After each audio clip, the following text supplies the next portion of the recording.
Hey everyone, welcome to level 17 of my Age of Mythology campaign playthrough, the Jackal's Stronghold. And in this level, Amonra has to steal an Osiris piece back from Kemsit.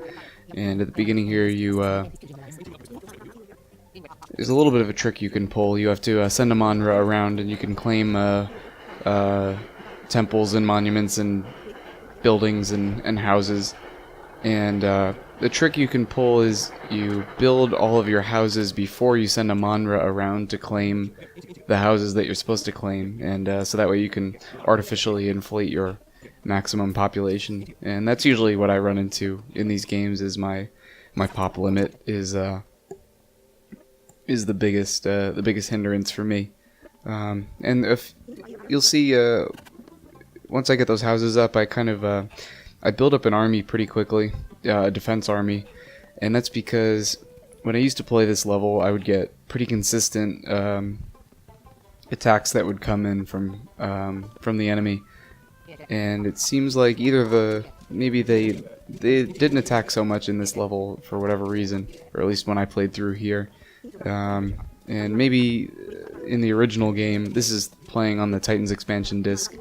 Maybe in the original game they attacked more. I'm not really sure, but anyway, I would recommend getting it maybe a dozen guys going just to help defend. It's usually just spearmen and anubites, but anyway, I'm using the camels to scout around and sending Amonra around to claim the rest of the buildings. There are a couple relics, a few more villagers to be found, and there are a few actually. 3 additional settlements you can build on this island, which is pretty nice. But I'm getting some trade going, and using my gold income. There are plenty of gold mines around. Using my gold income to get farms going for the backbone of my economy. I'm very agricultural in my Age of Empires games, and I think I had the gather point for the villagers on wood, and I just divert them as needed.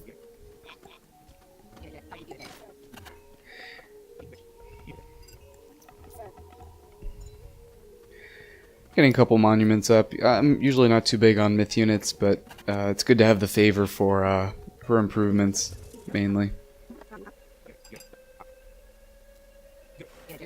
And there's a little hidden spot on the across the bay over here. I send a Monra and a villager over, but you have to watch out with the villager. There are a couple alligators you have to deal with, so I send a Monra out first to take care of the alligators, but there are a bunch of relics over there, so I send a Monra and a villager. This for the villager to build a temple, and then a Monra can get those relics. And I'm not really sure how useful each of them is, but it's just a neat little trick you can pull on this map. And of course Amonra almost dies, so I have to fighting off those alligators, so I have to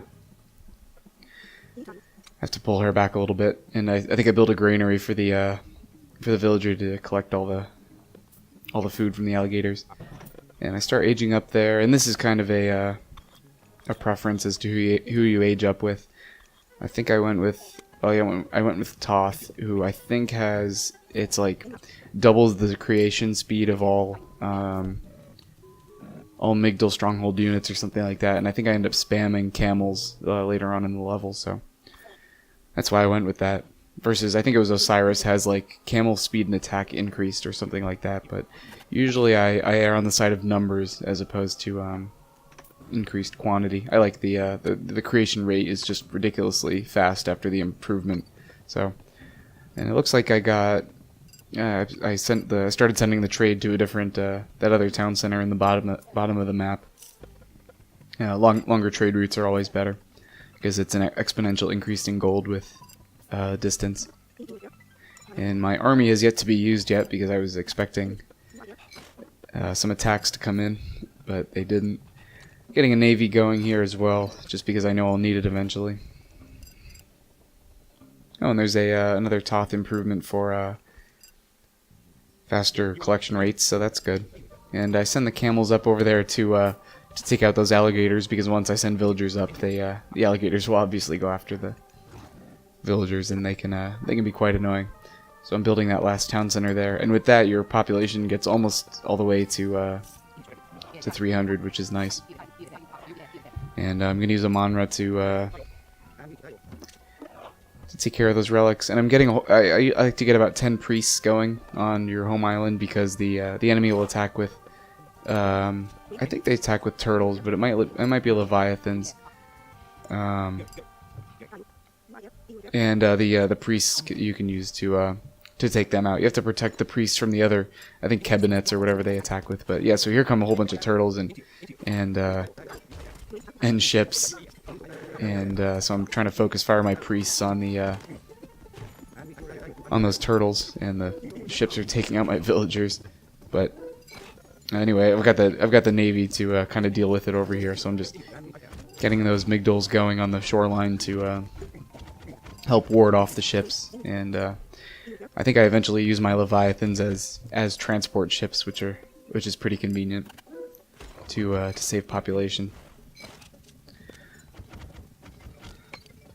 And so I guess that's why I put up those monuments, was for favor for the leviathans. Like I said, I don't normally make a lot of myth units, but here they're pretty convenient because they're powerful against ships and they can also transport. So I'm just making sure I have all my getting all these Migdal Stronghold improvements. The chariots are good twofold for holding off the ships, and they're also good for your eventual attack. And there's really only one spot that's worth landing on the island, which is in the sort of the southwest, which is where you'll see me set up shop in a little bit. And my economy is really clicking on all cylinders here. And I have a couple thousand of each resource. Well, the wood I don't, but because I spent it all on chariots. But I know I'll need the food and gold eventually for camels. So here I'm loading up I was about to say loading up the ships, but I'm just loading up the leviathans with all my guys. And making sure I take those priests along as well. And I have a whole bunch of siege juggernauts to clear the way and take out buildings. And once I get landed over here, I think I sent about 6 villagers as well to get some Migdal strongholds going. And as soon as you land, inevitably this attack comes in, so it's important to be ready for it. Luckily, I can use the ships to help out a little bit, and the chariots are a good backbone for the attack. So once the attack kind of fizzles out, I'm able to send my ships over onto the other side to start taking out some of their buildings on the lower level here. Mainly the docks, to limit the amount of turtles they send after you. And I start making elephants as well, which I ultimately use as siege. And then from here, once you're established, I mean, I have my economy is rip-roaring right now, so I don't really have an issue. But they defend pretty staunchly. So if you're not ready for if your attack is kind of weak, it's they could repel you. And I've been driven off the island before where they've killed all my villagers. But using up my god powers here, usually I forget about them. Could have used prosperity a little bit earlier to help my mining, but just getting the elephants going, and ultimately all that has to happen is Amonra reaches the Osiris peace box. So I'm just kind of leapfrogging the chariots and the elephants and getting some camels going as well, just for the speed. And once you secure the area and get Amonra up there, the level ends. So anyway, that's all for this video. Thank you for watching, and we'll see you in the next one.